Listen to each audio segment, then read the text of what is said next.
नमस्कार, मैं हूं आपके साथ अनुष्का और आप देख रहे हैं ARA6 न्यूज। महबूबा मुफ्ती कहती हैं, मुझे आश्चर्य है कि नेशनल कॉन्फ्रेंस जम्मू कश्मीर को अपना साम्राज्य मानती है। 1987 में नेशनल कॉन्फ्रेंस ने चुनावों में अनियमितताएं की क्योंकि वे नहीं चाहते थे कि कोई तीसरी ताकत आगे आए। अगर जमात ए इस्लामी चुनाव लड़ना चाहती है तो यह अच्छी बात है। पहले उनके लिए इलेक्शंस हराम थे, अब हलाल है, बट कम्प्लीटली उनका कॉल है, वी वेलकम इट। नहीं, देखिए, मुझे हैरानगी होती है कि नेशनल कॉन्फ्रेंस जम्मू कश्मीर को अपनी सल्तनत समझती है कि ये जो हराम हलाल का सिलसिला तो उन्होंने शुरू कर दिया। 1947 में जब मरहूम शेख साहब को पहले चीफ एडमिनिस्ट्रेटिव ऑफिसर बनाया गया जम्मू कश्मीर का और फिर हिंदुस्तान के साथ जुड़े, तो तब हलाल था इलेक्शन। जब वो वजीर आजम बने तो तब हलाल था। जब वजीर आजम से उनको हटाया गया तो फिर इलेक्शन 22 साल के लिए हराम हो गया।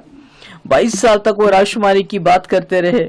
उसके बाद 75 में वजीर आजम से वजीर आला बन गए, फिर इलेक्शन हलाल हो गया उनके लिए।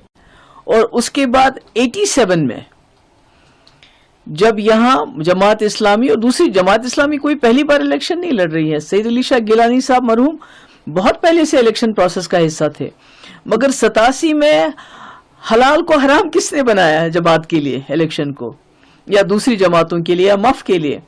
तो जब 87 में नेशनल कॉन्फ्रेंस ने दांधलियां की इलेक्शन में, क्योंकि वो नहीं चाहते थे कोई तीसरा फोर्स सामने आ जाए, क्योंकि कांग्रेस को उन्होंने अपने साथ मिलाया। तो जब तीसरा फोर्स सामने आया मफ की शक्ल में, तो उन्होंने दांधलियां की, जिसकी वजह से जितनी भी और जमातें पॉलिटिकल प्रोसेस का हिस्सा बनना चाहती थी उनके लिए उन्होंने इलेक्शन के दरवाजे हमेशा के लिए बंद कर दिए।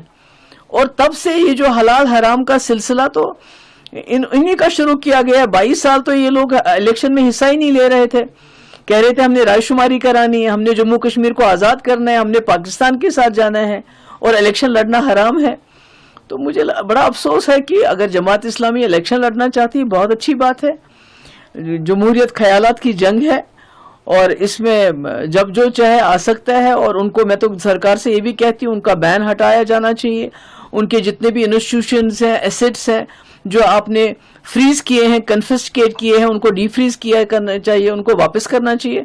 तो ये बड़ा अफसोस वाला बयान है ये हलाल हराम इलेक्शन को के बारे में कहना। तो मुझे लगता है ये नेशनल कॉन्फ्रेंस का ही है, उन्हीं का है ये कॉल रहा है कि जब उनको कुर्सी मिलती है तो इलेक्शन हलाल हो जाते हैं, जब कुर्सी छूट जाती है तो इलेक्शन हराम हो जाते हैं।